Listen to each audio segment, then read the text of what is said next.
It's time for the Week 5 waiver wire rankings. I'm going to break down every name you see above my head and more. Rashad White and Tyler Algier, the two names we've been talking about all season long. They've been on the waiver wire list in the top 5, I think the top 5 the whole year. Weeks 1, 2, 3, 4, and now week number 5, we're talking about them again as the two potential top waiver wire guys. Remember when you said George Pickens would be the top wide receiver in Pittsburgh, Smitty? That time might be here. That laughable statement I made a long time ago. That time might be here. Will Pickens best White and Algier on the waiver wire ranking list? Let's break it all down. And we're going to put these three guys to the confidence scale to determine the likelihood that these three are the best pickup of the year. Because this confidence scale is the most important part. Because if I rank somebody at 9 or 10 overall for being my most confident pickup of the year, for being the #1 ad of the year. Last year's Eli Mitchell. Is it White? Is it Algier? Is it Pickens? The Fantasy Football Show. It begins right now. This is the Fantasy Football Show with your host, Smitty. Take a lap. You are looking at the two top running backs to pick up heading into week number 5. Now, no upfront, I'm not going to include guys like Melvin Gordon, guys like Jamal Williams. He would be the top pickup of the week if he was available. Pacheco, Khalil Herbert, Romeo Doubs, Brian Robinson, and Alexander Madison. All of these players should already be rostered. They're not as likely to be available, so I'm not going to put them on the waiver wire ranking list for week number 5. But if one of these guys happens to be available in your league, you can ask in the comments where I rank them amongst the group right here. In a nutshell, I'm going to say that probably, Jamal Williams has the most potential to be like the most home run hitter for week number 5, but then the Lions have a bye week. And then what do you do if you're looking for a more long-term answer? I still think you pick him up #1 if he's available. But again, these guys are probably not there. We're looking at this list right here. We're looking at Tyler Algier, Rashad White, and George Pickens as the top 3 potential pickups for week number 5. If you need a wide receiver very badly, Pickens is not a bad ad at the #1 spot. He can kind of be a league winner if you're hurting at wide receiver very badly. We talked about this all offseason. A lot of people clowned on it, that Pickens would be the #1 wide receiver in Pittsburgh the minute Pickett got under center. Pickett is under center now. And the data will speak for itself. Look at these numbers right here. This courtesy of Underdog. Use promo code Smitty. I'll talk about that in a second. George Pickens' target share by game, according to PFF, courtesy of Underdog. Week 1, 9.1. Week 2, 9.1%. Of the target share in Pittsburgh, week 3, 21.9. Week 4, 29.7. And then the note below, Pickens received a target on 33% of the routes once Kenny Pickett took over in the second half of week 4. Pickett loves this guy. We love this guy. He is the future #1. Seems so funny back in the offseason, but he's the real deal. You could see it. The guy's bleeding talent. He has the makings of an Olave or London. Look how good Olave looks right now. Olave's arguably a high-end wide receiver too, if not higher than that. A lot of people love Olave even more than that, and I don't blame him. Pickens has that kind of ceiling value. And now that Pickett's in there, we know he's going to target the heck out of George Pickens. This offense could look a lot better. It makes me feel a little bit better about Najee Harris in general, but we still need to be careful with Najee. Only buy him low. And I still entertain like a sell-off to get a doubted JT in a package deal. Najee and a wide receiver. Najee and JK. Bring in JT. More on the buy low, sell high video and that type of stuff. But as for how to rank these guys on the waiver wire scale, I'm going to say that this is a tough one, because if you need longevity, if you're looking for the guy that's going to be there for you at the end of the year, or a guy that could potentially be a super high-end running back too and win you a league down the stretch, it could be the PPR vulture in Tampa Bay, Rashad White. 5 catches, 50 yards in week number 4. Only 3 carries, but I bet that increases. He's getting that James White treatment. He looks like the James White now for Tom Brady, which means Fournette and Rashad White can coexist. So in a sense, Rashad White's not a wait and see. He's a use him in your flex spot right now type of guy with PPR upside. Now, for immediate usage, you could say Tyler Algier has more value potentially in week 5 and week 6 over the course of the next 4 weeks, because you got Cordero Patterson on IR having the knee surgery. So in a way, like Tyler Algier could produce better, bigger, stronger numbers for 4 weeks. But what happens at the end of that time? Patterson comes back. Maybe Algier carves out a certain amount of work, but Cordero Patterson will come back back and take away from him. They could take away from each other. If you need now points and now production, you're 0-4, you're 1-3. Algier might serve you better and get you into the playoffs, and you might be more worried about that than, hey, let me worry about week 8, week 9, week 10. You got to get into the playoffs, right? So Algier could be, not necessarily, White could still help you get into the playoffs, but Algier could be set up a little bit better for week 5, 6, 7, for the next 4 weeks. Could be. So if you need wins now more than anything, Tyler Algier might be your guy. But if you want total moonshot upside on the season, then you might want to roll with Rashad White. To the moon, baby. To the moon. Not that Algier can't be a moon man for 4 or 5 weeks, but again, Cordero Patterson will eat into his workload. He has that shorter shelf life. Even if Rashad White never gets into the lineup per se, he stays in his James White role. Tom Brady's James White. Maybe 5 or 6 carries, but he's getting 5, 6, 7 receptions some games. He can score those touchdowns on occasion, or more than occasion. White could help you all year long and still has the potential, if Fournette goes down, to be a league winner. If I had to pick, I would choose Rashad White over Tyler Algier for that very reason. He holds the long-term potential, but also has the consistent now PPR value. Or grab both of them if you've got enough fab to drop on both of them. How much fab do I drop, Smitty? Per usual, I don't know the answer to that because only you know what the historical data tells you in your league. I got leagues where you got to drop $100 out of 100 anytime you want a guy. Then I have other leagues where if you drop more than 20% ever on a player, you look like a moron and everybody sees your bid amount. It's like $4 and $100. So I can't possibly know. When people say how much, I don't know. What I provide you is a confidence scale from 1 to 10, 10 being the best pickup of the year. They're all individual. There's not a certain percentage that gets divided up amongst all the players. It's basically Rashad White. His plotting has nothing to do with Tyler Algier's plotting. It's an individual look at it. What are the odds that Rashad White is the pickup of the year? Because he's not locked into the starting role, meaning if Fournette was down right now, out for the year, and everybody was rushing to the waiver wire to grab Rashad White as the new go-forward starter, he would be 10 out of 10. The first 10 ever given. Because he's not in that role, we can't give him a 10. We got to leave room for improvement. I'm going to give him about a 9. Mainly because he's going to be helpful all year long as a potential James White type player, pulling in a lot of passes, being a very productive PPR guy, but he's got that potential if Fournette goes down to be a 10 out of 10. He's been on the waiver wire list all year long. To be honest with you, all of you should own him anyway, but I do understand that everybody's benches are built differently. Everybody's leagues are different. Some people can only roster 4 bench running backs, and it makes it hard. I get it. He's a 9 out of 10. Algier is going to be at 8.5 or so out of 10 because he can't guarantee you more than the 4 weeks that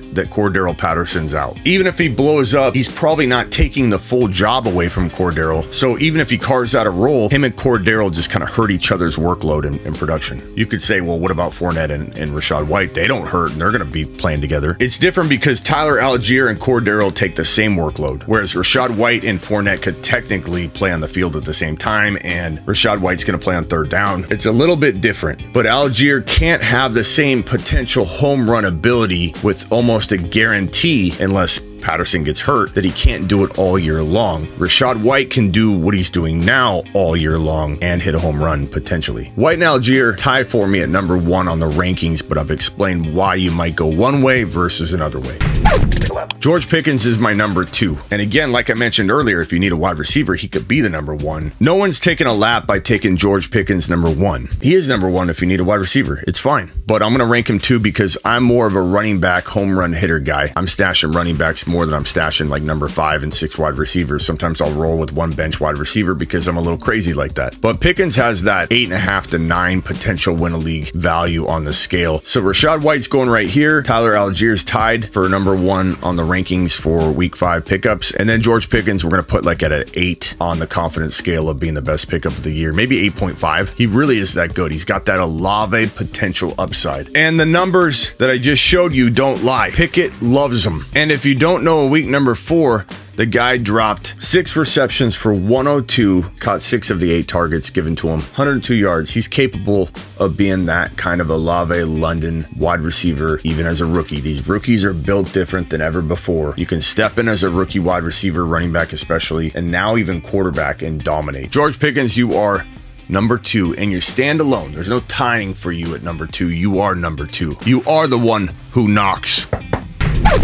Mike Boone, we'll put him here. We might move these around a little bit as I pull these out from this cluster right here. Jaylen Warren, still a guy I'm looking at. Josh Palmer, let's see, Malik Willis. We're going. Josh Reynolds is interesting. If you need somebody, we'll put him right there. Craig Reynolds, I mean, he's okay. I'm going to put him over here. Josh Reynolds is the wide receiver picking up a lot of the slack for St. Brown being out. He can still be productive when St. Brown returns, but we're gonna put him right there. Gainwell's interesting because if Sanders can't stay healthy or they just turn to Gainwell, he did score on Sunday. He could be really, really underrated go forward. I feel like nobody's talking about Gainwell right now. He's not averaging a lot per carry, but he's got 2 touchdowns so far this year. So I like Gainwell a lot. We'll put him down here for now. We're not ordering number 3, 4, and 5 yet. Zay Jones was a scratch, but on everybody's go get list. We'll put him here still. Taysom Hill, we're still looking at. Jaylen Warren, I think I'm going to put Warren down here just because I think he's ultra valuable in that stash type of player. Jordan Mason, you might think, oh, that's a waste to have on here. But again, some of these guys, like Rashad White, weeks 1, 2, 3, people drop him. They're like, he's not doing anything, Smitty. But he was never meant to do anything right away. Algier was not doing anything right away. Doesn't mean he won't rise up. Jaylen Warren is that guy. And on a quick side note,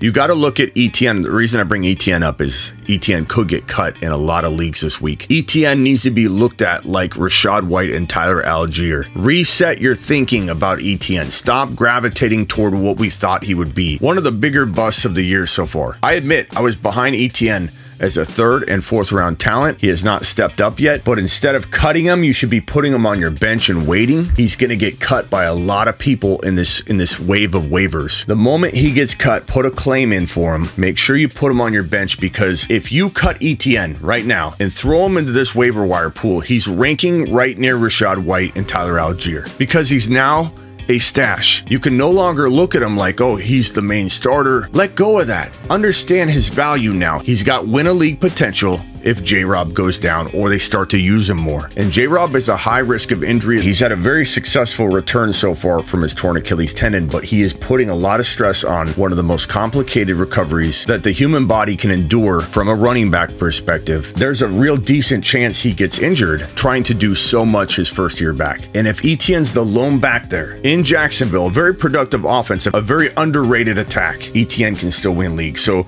I want to make sure I emphasize ETN, address it, keep it top of mind for you, because you want to check who's dropped. Always check who's dropped when your waivers process and make sure there's not a big name player sitting on there. It happens all the time. ETN will be dropped way more than he should be. He shouldn't be dropped at all.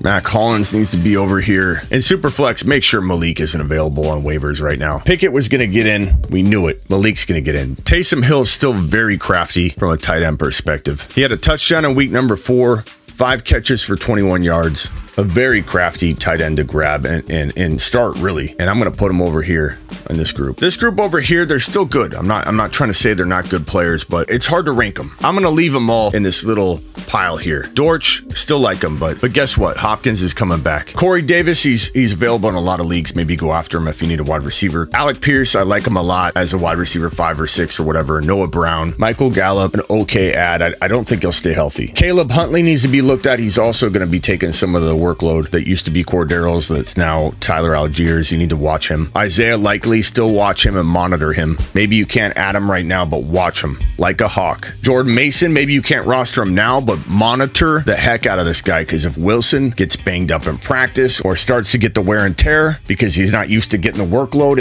and San Francisco running backs break down like clockwork, Mason goes from rags to riches like that. Josh Palmer, I still like him. We'll hear more about Keenan Allen in the coming days for week 5. Craig Reynolds, he's okay. So ranking the rest of these guys, I'm probably going to say Mike Boone based on the fact that the opportunity is there. I'm going to put Mac Hollins right here. I'm going to put Josh Reynolds right here. I'll put Gainwell right about here. I'll put Zay Jones and Taysom Hill kind of right there, and Jaylen Warren. That's kind of my ranking for the remainder of these guys. I know I put a lot of ties, but I kind of want to just give you a scale, like a rolling scale of how these guys are all kind of equals in a way, but ranked inside a tier in a sense. Because ultimately, if Boone and Mac are tied at number 3 for me, and you need a wide receiver, go Mac. If you need now production, go Josh Reynolds over Gainwell. But if you want more of a stash, go Gainwell. And Taysom Hill and Jaylen Warren are kind of like tied for like 5th. And if you need 2 QBs, Geno Smith and Kenny Pickett are definitely worth a look and good ads, especially if like your quarterbacks have been decimated. Geno Smith's been playing really, really well. So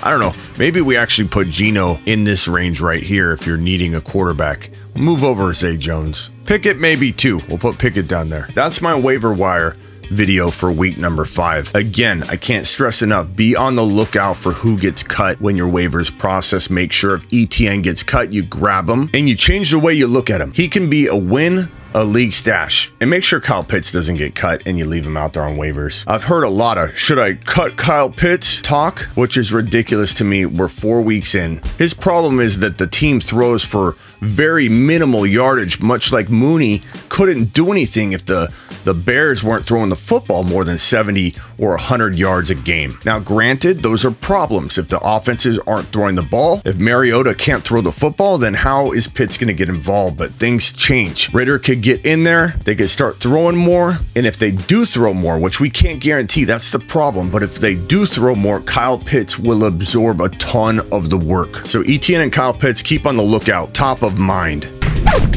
Get on over to Underdog Fantasy, use promo code Smitty or the link in the description and play a contest week 6 through 17 only. You use all the information and knowledge you know right now about all the players and what's going on in fantasy football up to week number 6. You don't have to include any of that because it's all a fresh start. You're drafting over again for week 6 through 17 only. And if your season's in chaos or you just want more skin in the game, go to the link in the description, use promo code Smitty, Underdog Fantasy. Make tonight, tomorrow, the next day, draft day again. $10 draft. You can do multiple drafts, tons of prizes, $10 per draft. They match up to $100 on your first deposit. So if you deposit 50, they give you 50. You could deposit $20 and they give you 20, and you got 4 different drafts you get to partake in. 4 new drafts starting over. It's draft day all over again, the most exciting part of the year. Don't be depressed on Sunday if you've had injuries. Go do 1 new draft, 2 new drafts, 3 new drafts. They're $10 each, and it can give you the enjoyment you need throughout the year because best ball is amazing. There's so much strategy involved. Just do 1 draft and you'll see what I'm saying. You'll be like, oh, now I know. I'm going to do a second draft and completely change my thinking.